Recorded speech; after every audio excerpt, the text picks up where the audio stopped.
Religiosidade e templo e idolatria, por Wagner Pedro. A palavra religiosidade, em apertado significado, quer dizer a tendência para os sentimentos religiosos e para as coisas sagradas. Toda a nossa espiritualidade não pode se pautar em rituais religiosos em templos físicos, popularmente conhecidos como cultos.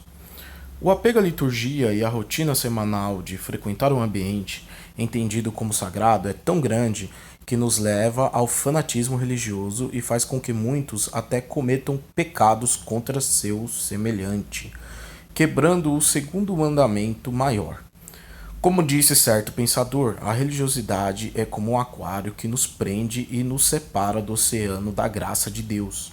É um ledo engano pensar que ser membro em uma denominação evangélica ou outra lhe garanta alguma salvação, e cabe dizer ainda que frequentar uma igreja não faz ninguém um cristão genuíno. Os maiores religiosos fizeram atrocidades em nome de Deus, e no atual sistema religioso é mais fácil encontrar líderes religiosos psicopatas que não têm amor próprio e muito menos ao seu próximo. O que dizer dos falsos religiosos que frequentam igrejas para terem um status de pessoas piedosas em um mundo conturbado?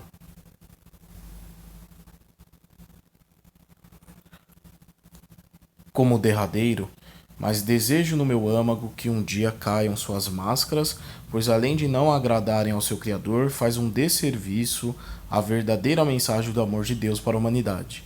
Mesmo na época de Jesus, o próprio não acreditava no sistema religioso e não acreditava que o templo era sagrado, mas sabia com convicção que era mais um local de manipulação de massas fanáticas e de corrupção. O templo não fazia seu papel como local de adoração a Deus, mas sim e principalmente servia como casa da moeda do tesouro judeu, o banco judeu e a base judaica para a autoridade. E é claro, como consequência, quando você tem autoridade, você tem o problema do abuso da autoridade, que reflete até os dias de hoje. Jesus, como filho de Deus e preocupado com os pobres e excluídos, se tornaria um crítico ferrenho do sistema templário que culminaria com a sua traição e morte precoce. Mas ele não estava sozinho. Segundo Hanan Eshel, um arqueólogo hebreu, o mesmo encontrou nos pergaminhos do Mar Morto evidências de um descontentamento muito grande no meio da população, que não aguentava mais tanta injustiça social, porém não tinha coragem de fazer um levante social por conta das severas leis impostas pelo Império Romano, que em conluio com os líderes religiosos abafavam os insatisfeitos. Os pergaminhos foram feitos por um grupo de judeus chamado de Arquenzalazi, e eles foram embora de Jerusalém em protestos contrários ao poder dos sacerdotes do templo e fundaram uma comunidade em Curã, a 20 milhas das margens do Mar Morto.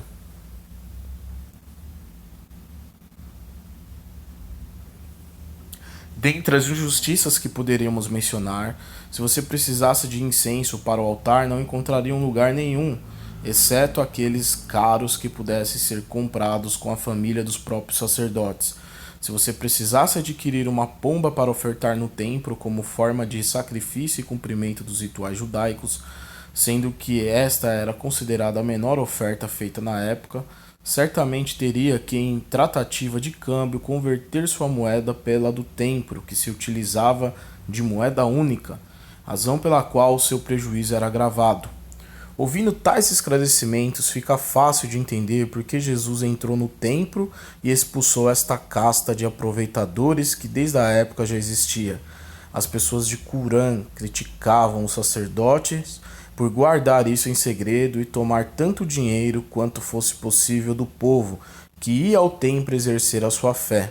Cumpre mencionar que tudo isso estava muito bem escondido até os arqueólogos escavarem as ruas de Jerusalém e descobrir com o que os sacerdotes gastavam o seu dinheiro. Em meados de 1967, os arqueólogos escavaram evidências incriminatórias no lugar que hoje é o lado judeu da cidade e, lamentavelmente, foi revelado que os sacerdotes tinham um estilo de vida de alto luxo. Em um período de 14 anos nos quais escavaram a área, O que encontraram foram preservadas sobre esses edifícios as ruínas de uma grande casa do século I, que foi decorada e mobiliada ao estilo fino da época, sem dúvida uma das casas mais luxuosas de Jerusalém, dos tempos de Jesus. Ela era próxima do templo, então poderia ter pertencido a um dos altos sacerdotes, mas não havia provas diretas até que aquele primeiro momento da descoberta. Desta forma, os arqueólogos encontraram pouco depois uma banheira particular. Não só, mas esta casa palacial tinha muitas, o que só pode significar que pertencia a um dos altos sacerdotes.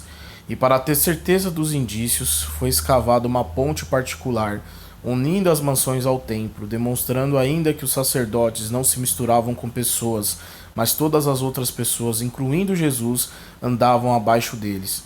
O que é lamentável que isto não é metade da história, e a razão de escrever este referido texto é que no final tudo encoberto será revelado, e mais ainda, para dizer a você, leitor, que não se permita pressionar por líder religioso algum, mas procure cultivar uma espiritualidade direta com Deus, pois não existe mais intermediadores. Atualmente todos nós alcançamos ao Criador com uma simples oração sincera.